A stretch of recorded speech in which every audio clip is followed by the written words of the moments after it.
Welcome back, everybody, to another episode of Command Center. We like to put our favorite commander, maybe even yours, front and center. And you know we can't do that unless we play those three infamous letters, EDH. What does it stand for today, Hado Cam? You know what? It's the end of the year. You guys still don't know what these letters mean. I'm getting sick of looking at the job. But you know what? I'm going to be generous because this is a season of giving a foot in the behind. But it stands for evaluating decisions honestly. That's right. Throughout the year, Wizards has made a lot of choices. And we're going to sit here and we're going to discuss amongst ourselves how we feel about a lot of those choices. And you know what? We don't hold anything back, even though we're sponsored by TCG. We're going to talk about that later. But anyway, go ahead. First, I think we should give a shout out to one of our final patrons. Our final patrons? Oh, my bad. You scared me. I was like, what's happening? For the year. Okay. But before we go down that rabbit hole, you know we got to shout out one of our patrons. Who we giving it out to? Today we are going to shout out Francois Rousseau. First of all, stop. Everybody stop the press. Cameraman, cut it off. We're going to discuss about this. Francois what? Rousseau. Boy, fire. Hold up. Her name is Fire. You sound like you come with champagne and two chicks named Evelyn. Yo, I dig the name. Who is his commander?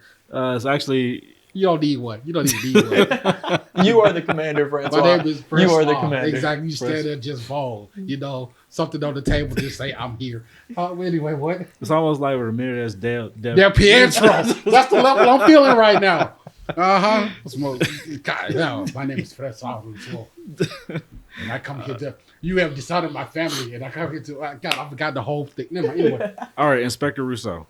So Francois' favorite commanders, actually partner commanders, is Sidar Kondo of Jamora and Tana the Bloodsore. Never heard of them. What do these do? It's basically Naya pair. One says that your creatures with power 2 or less cannot be blocked by creatures without flying or probably flanking or something like that. I forgot. Some F word that's a replacement for horsemanship. Yeah. And Tana says that whenever I hit you, I make sapperling tokens. You know what, Francois? Thank you for giving us your patronage and shouting us out. And because you did that, we shout you out. And you know what? May the pimp hand stay strong. But you know what? Let's keep it on moving. Yeah. What are we talking about in general? Well, the state of... Well, everyone talks about the state of Magic. No. Everyone else talks about the state of Magic. I don't even want to do that. I want to give my gripe list. Yeah, we know Commander did some good things this year. We want to give you guys an applaud. I want to give a shout out specifically to Crimson Vow. I think Crimson Vow picked up the pieces that a lot of other sets, just fell dead on. But talking about you, Midnight Hunt. I'm talking Midnight Hunt. Please come to the front of the congregation. We need to talk to you. I need for you to come up here. Put $5 collection plate. We need to talk about your behavior. Do you mind if I go off? Go for it. Okay. Do your thing. Midnight Hunt was one of the most underwhelming sets I've ever seen in my life. I literally was watching standard play and I was like, no, draft play. It was like, no, this is garbage. This is what I like. I didn't know if I wanted to play Magic or wipe my butt. And it was that really fine decision. I had Taco Bell that night, so it was real close. When I played Midnight Hunt, and I opened the box, I felt so underwhelmed. I was like, I could have had a Checkers burger. I thought it was great. For one, we got basic lands. We have beautiful, shiny, perfect basic lands for Midnight. You hear that, ladies and gentlemen? What else could you want? Derek likes it because he's basic. I bought so many basic lands from that set. I spent more money than I do on a normal set on cards on basic lands. They were shiny. They were pretty as That shows you how bad Ren and 7 was there. Ren and 7's my girl. Ren and 7 don't count. She runs through them trees. Ren and 7 doesn't even count. name them. First of all, numbers them. First of all, savage. You don't even know Ren and 7. First of all, I call her Reese. That's how close we are. All right, don't ever forget that. And number 2, Ren and 7 is an outlier. Okay. It doesn't even count. Ren and 7 was the Teferi of the set, and Teferi was in this set. Exactly. Like Teferi was horrible. Wasn't it like Teferi that changes the moon night thing? Teferi that cuts the grass. I don't know. It was a very intense. It sounded like a made up name. It was just so intense. Yeah. Who changes the moon? I don't know the actual name. Teferi that pumps the gas. It was something so unnecessary. Like you don't get more better than Hero of Dominaria. I guess everything from that point is. But as a set, we're back in Innistrad. I enjoyed it. I did think that there were some fun things in there. There was even like an ode to spider spawning with ghoul something or other that makes zombies out of the graveyard based on creatures. That was super cool. I love the decayed mechanic with all these like basically incentivizing people to attack. Werewolves weren't my thing, which was kind of like meh, but. You mean the face of the set? Yeah, well, I just don't. Yeah, You know what? I'm gonna have to agree with Derek. I'm gonna have to The agree. zombies were the strongest thing of Midnight Hunt. I'm gonna have to agree that you guys are horribly wrong. Decay was one of the worst mechanics that I ever saw in my life. What is the point of creating a body that goes away? It was such a. I created 2/2 zombie. Oh, and it can't even defend. It can only attack. Are you serious? well, I see. That's how I like to play Magic with no blockers, just swinging at face, so it really fit my style. I looked at Decay. I looked at what were some of the mechanics that they came out there? Cleave was an interesting one, Cleave is from the new set. but it was in both. It was Was kind it of in both? both sets. Yeah, I believe so. Right? Yeah. I'm stuck on Cleave. because- Disturb was there. Yeah. Disturb was the worst version of Disturb is Flashback. when the Not- creatures not come from the madness. graveyard. not madness. The white spirit guy has it. Not spirit. The white guy, white blue, mixed tokens, unblockable. You actually play it. Oh, Embalm, Entomb. Entomb. Yeah. Those, yes. One of So those. it's a worse version of Entomb. Or Embalm, yeah. Timid. Yeah. So it definitely, I would say they weren't the strongest, but that's why I like the set, is because there was nothing printed in that set that I'm going to like dread seeing for the next 10 years, which has been the case for I feel like most sets. It was Baby Kneecap week. It was Mild Sauce week. It was just Some of us need mild sauce mixed in with all the hot sauce. oh man, it was just god awful. But You know what? you just talk about your Taco Bell experience. Imagine if you only had the hottest of hot sauce. That's the only way You I witnessed go. it. Really? I live life on the I edge. feel like I'm sitting too close to you right I now. stand too close to the sun. I mean, that's one way to put it. I like my water spicy. Anyway, let's move the ball a little bit because I don't want to spend this whole time crapping on just Midnight Hunt. I want to crap on things you some, want to crap on. I want to crap on some other sets. Like All that damn Taco Bell, yeah. break out the Oreos and chocolate milk because it's time to unload. All right, all of these secret layers. Yeah. No, Yeah. please stop. Please stop. Literally every other week. I mean, like I got it was Secret Layer Legos. It was Secret Layer He-Man. It was Secret Layers Garbage Patch Kids. At one point, I saw the restaurant Secret Layer. I'm not gonna lie, the Ronald McDonald Soaring card looks pretty fire. I'm not gonna lie, that one looks pretty crunk. And apparently, there's a mechanic called the Whopper, where it's kind of like Double Strike, but it has trample. So you know what? I thought that was fire. Please don't look this up. This ain't real. What I will say is what I enjoyed about there being so many secret layers is that it made me stop caring about them completely.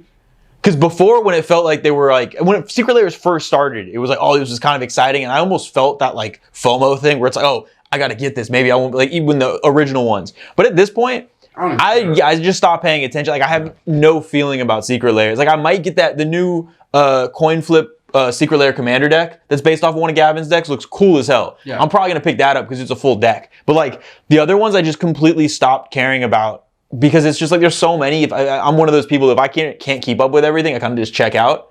So I'm just like, oh, these exist. I'll see them at some point. But yeah, I've bought maybe 2 Secret Layers at this point.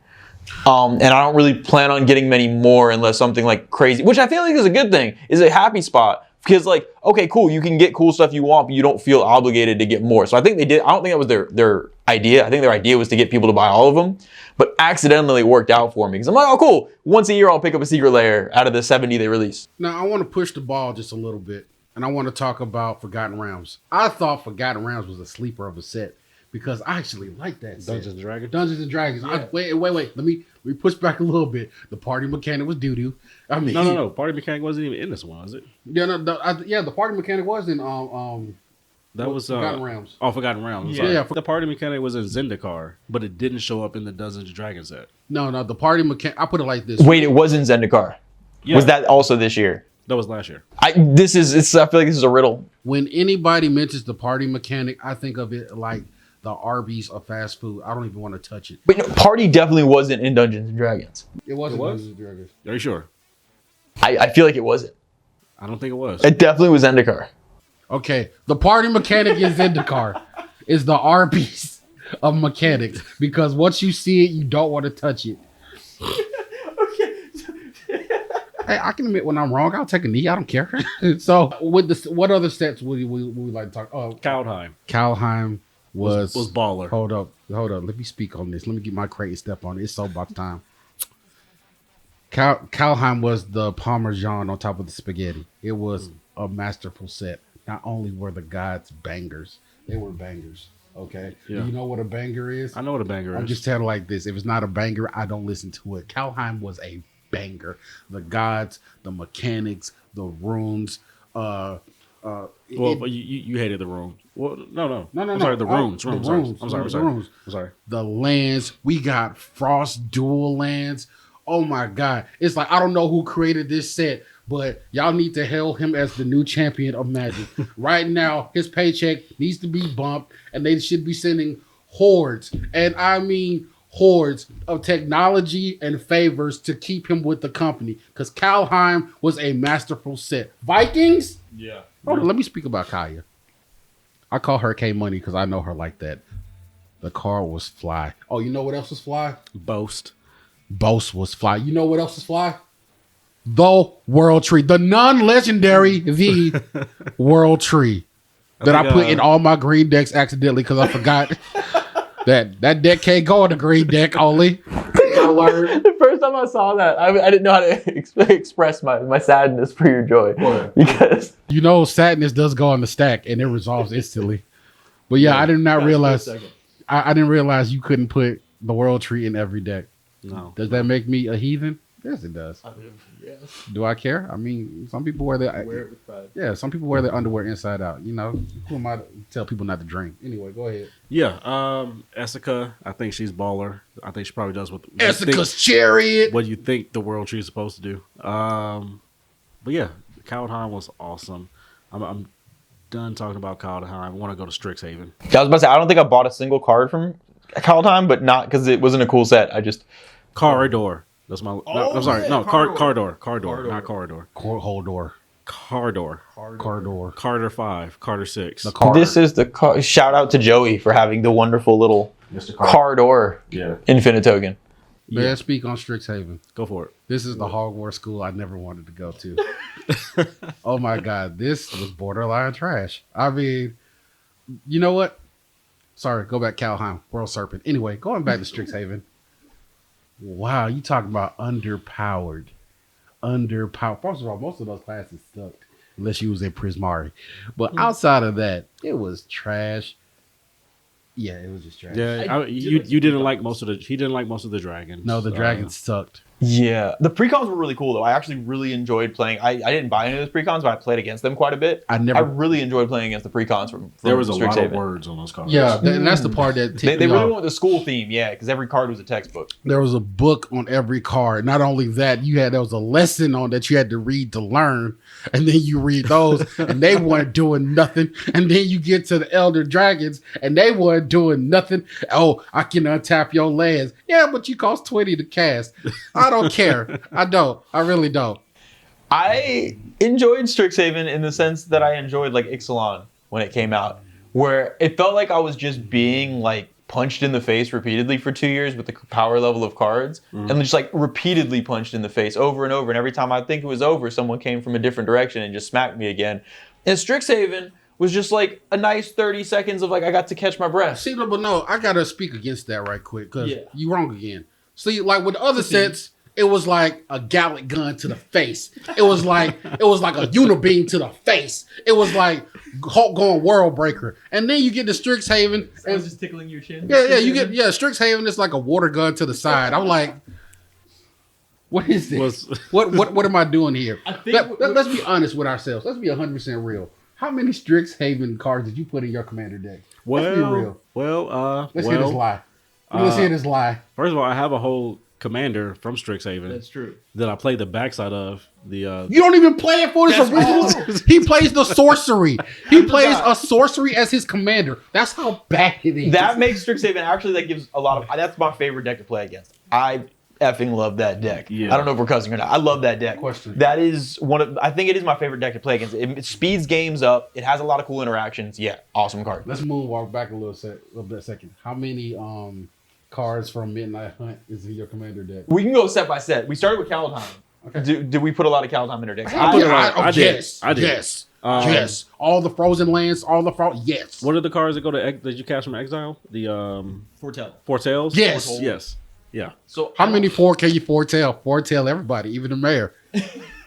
Yeah. Can you reach over this guy in the four zone? Sorry. So I don't think I actually put any in any of my decks. I am a weird person though, in the sense that I don't really build new commander decks. I have like 5 decks that I just make shiny and add cards to very slowly. So I only maybe build like a fully new commander deck maybe once a year or maybe once every couple of years. It's the same stuff every time. So Kaldheim didn't have anything for my specific decks. So I maybe a card or two, but not much. And then when jumping over to Strixhaven, like you were saying, because that's where you're catching up on it, I might have put 1 card in a deck from Strixhaven. So let me speak on this. All right, soapbox time. I'm about to get on it. Okay, hear me. Left hand grabs the table, right hand flips it. If you don't agree with me, I had a dream when Kaldheim was released.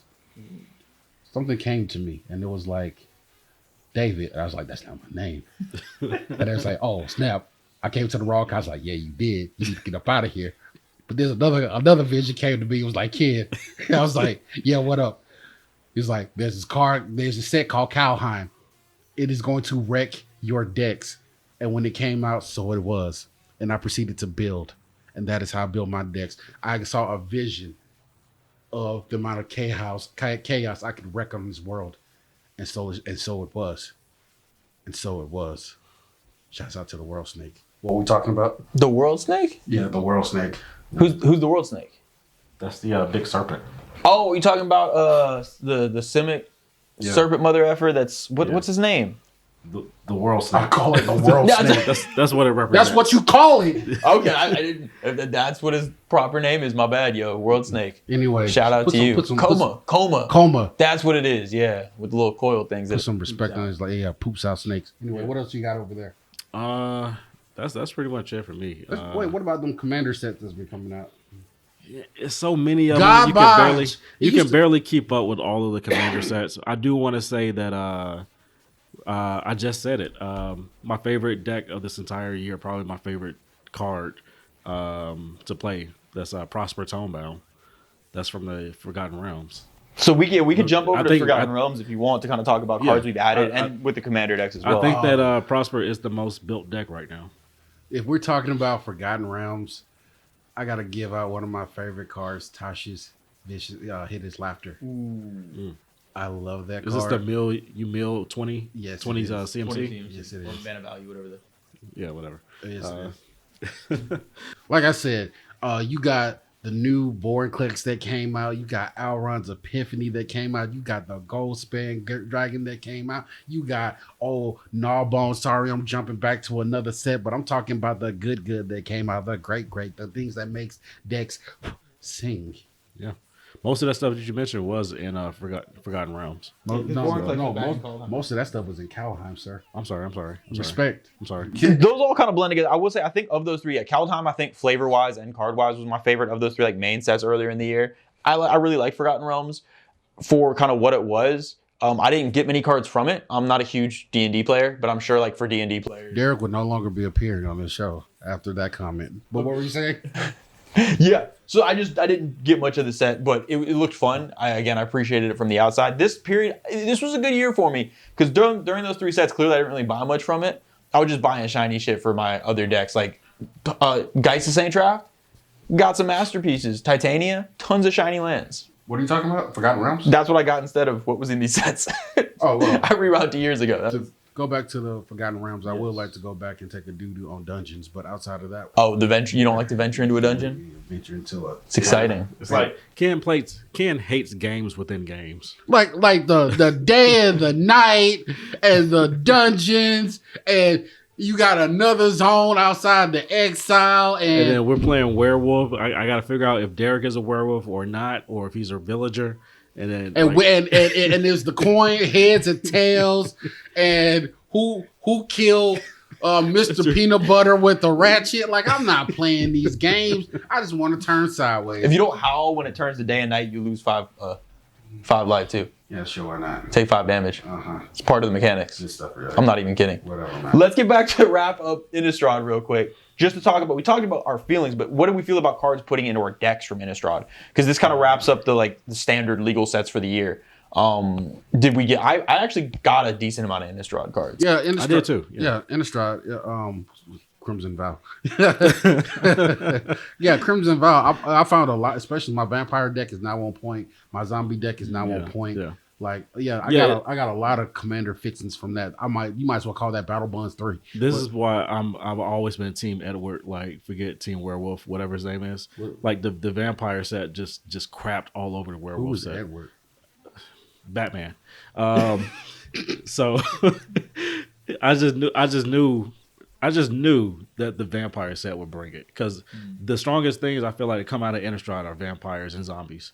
And then everything else is just secondary and tertiary. It was ridiculous. The vampires came out, farted in the werewolf's house, put a leash on them, and made him go get the paper. Like, it was ridiculous. I really enjoyed. I know y'all didn't like Midnight Hunt, but I like the lands in Midnight Hunt. Again, the new dual lands that came out, super pretty art. Loved the basic lands in there. I bought a ton of those. I liked Ren and 7. I like Sereth, which is the green legendary that you can untap a land or a creature and gives things like Death Touch and Hexproof. Yeah, super fun for me. I enjoyed that card. But yeah, that was the majority of that. And Crimson Vow has a lot more practical stuff, I will say. But across all of them, I would say my favorite part of the year with all these sets were actually the Commander precons. Yeah. In that none of them were like annoyingly good to where everyone had to go buy it. But every set had some fun Commander precons in there. And I feel like they're at the exact perfect level this year. And that I have nothing bad to say about any of the precons that released this year. They're all decent power level. Yeah. So we were basically have gone over the standard legal sets, which was fun. I really enjoyed them. But the non-standard legal sets, the supplemental sets, I think were my favorite ones for the year. And we're going to start with Time Spiral Remastered, I think. While you guys talk about that one, I'm just going to look away and think about all of the secret layers I didn't buy. So I didn't get Time Spiral Remastered either, so I'm going to join Cam by looking away. So it's just me. It's just a look into my eyes, people watching this camera. Join me in this. Look into my soul. I love Time Spiral Remastered.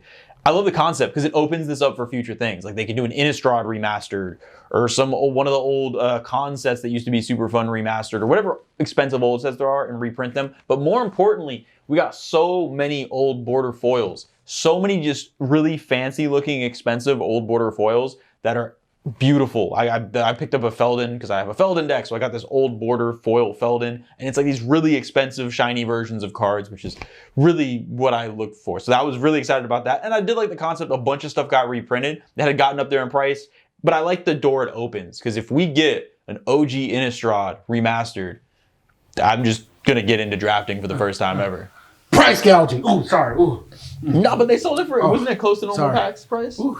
No, it wasn't. That thing was almost $200-$300. Get out of here. Go buy singles. Go lie to yourself. Listen to Prom. I don't really buy sealed stuff, but I like that. So maybe this next set is something we can all agree on. Modern Horizons 2. Modern Horizons 2 was gangbusters. First of all, we got reprints of Fetch Lands.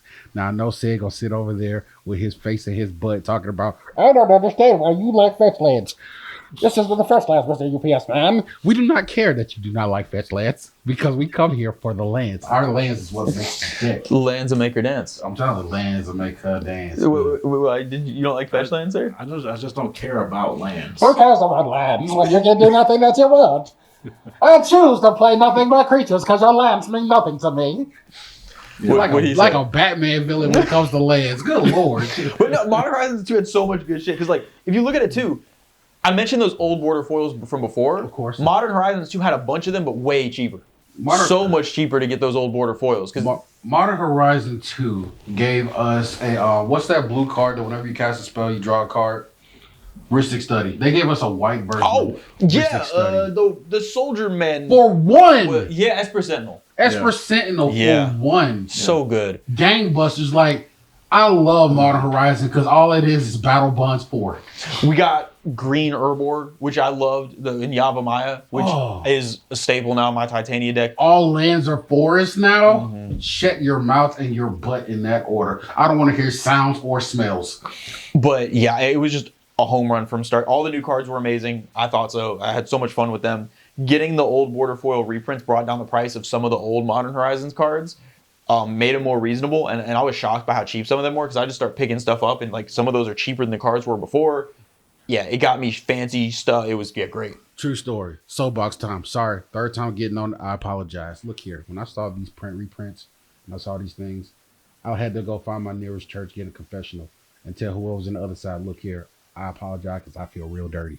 And you know what? I refuse to clean myself. Mr. Clean is my worst enemy. We're going to stay dirty throughout. Shouts out. Anyway, I love Modern Horizons. I feel like I don't need to be sitting as close to you after so many of these revelations. The sauce has already been transferred. Okay, well, Yeah. You just bask it in hasn't kicked in yet. Splash zone. You're in my world now. It's too late. Exactly. It's too late for me. You're stuck in here with me. So overall, though, I actually didn't realize how positive I was in this year because I didn't really buy a ton of cards this year individually for each set. But I feel like none of the sets give me the feeling that I've had in the last few years. Where the last few years, every other set, I was like, like just a uncomfortable knot in my stomach about like, why did this get printed? Why did they do this? This ruined this. Like the sets were great. Like the secret layers got annoying just because I stopped caring. But the sets themselves, like no, I don't really have any strong negatives. I feel like you can mix and match these sets and still build a strong deck out of these. Like I feel like a lot of the Kaldheim and Forgotten Realms cards actually go together. Oh yeah, they play very well. Yeah. But with taking it, and now that we talked about the sets, I just want to talk about Magic in general. One of my best parts about Magic is actually getting together in person and playing. I mean, online is one thing, but you miss the feeling and the camaraderie about being at a table and actually playing with people. You can't cuddle online. Get off of me. So, and I miss that part because there's nothing like bringing down vengeance upon a mere mortal when you look them in the eye and you say, first of all, I don't care what you cast because I'm coming across the table. I'm bringing all the gods. I'm bringing all the prophets. I'm bringing your mama and her grandmama, and we coming across the table to annihilate you. You know how good that feels in person? I can't do that online. I can't emote into the mic hard enough that I'm coming for your soul because you don't feel that shake. You don't get to feel that shake when I say, hey, guess what? Yeah, I'm altering this planeswalker. Not only that, I'm coming at you. I'm coming for your life points. I'm coming for your life. Yeah, I felt like my reflexes were not as good when I hadn't had a table flipped by you in front of me in person for a while. It just felt like there were no consequences. Like my life, like losing, like dying in a game of Commander means nothing, but getting a table flip, that's real. You know how much I've saved on hospital bills? Yeah, that's why I bought so many masterpieces this year. By playing online. Feeling a double wrapped card in your hand as it smacketh the table and the skies part and the humming of the angels come down and put a hand on you and say, stop, you need to clock out. It's time to go home. That is the log best. off. That is the best feeling in the world. So you know what? All in all, I have to give a plus to Magic this year. Yes. There were some sets that fell down. They all can't be bangers. I'm sorry. We forgot one. Well, I mean, we talked about it in a nutshell, but Stranger Things. Those kids are busted. Yo, they are wilding out here. They are out in these streets. I feel like we would need 17 episodes to cover all the secret layers. Bro. Because they're just so... Yeah. But I just wanted to specifically point that one out because I think that was a standout secret layer this year. Yeah. First of all, it gave me flashback because it was that girl's fault that Harper got caught. But we don't even talk about that. But wow, this secret layer set is wilding out here. Humans are busted. I just don't understand the power toughnesses. That's the only thing that bothers me about it. How these little kids like 1/4s and 2/4s, like how the hell is your toughness better than a soldier? Or like they were comparing it to other cards. Well, kids in scary movies typically live. Oh, plot armor. It's like plot armor. Yeah. Oh, yeah. Look at y'all The doing toughness stuff. is not only plot armor, but it's also water holds water. Because I still remain that water holds water made us stronger kids. But now everybody got to drink out of a bottle or a filter. Yeah, they're kids from the 80s, so they're tougher. The 80s babies, They had curse words in their cartoons. They're tough guys. Tough guy. And a tough girl. That's when they had GMOs and nobody cared. MSG was running rapid. But all in all, I'd like to give a shout out to you guys, the viewers out there, and our patrons for who have been supporting us this whole time. You know, we're working on a lot of things for you guys coming up in the new year. You know, thank you guys. And, you know, like if there's anything that we talked about, especially from the sets, we'd like for you guys to go down to our affiliate link at TCG, help yourself out, help out your decks, help you out your local LGS at the same time. Like I said, a whole bunch of things coming on the horizon. And again, thank you for reaching out and keeping us where we are. You know, your time spans. Anyway, thank you guys for watching. Like and subscribe. But until next time.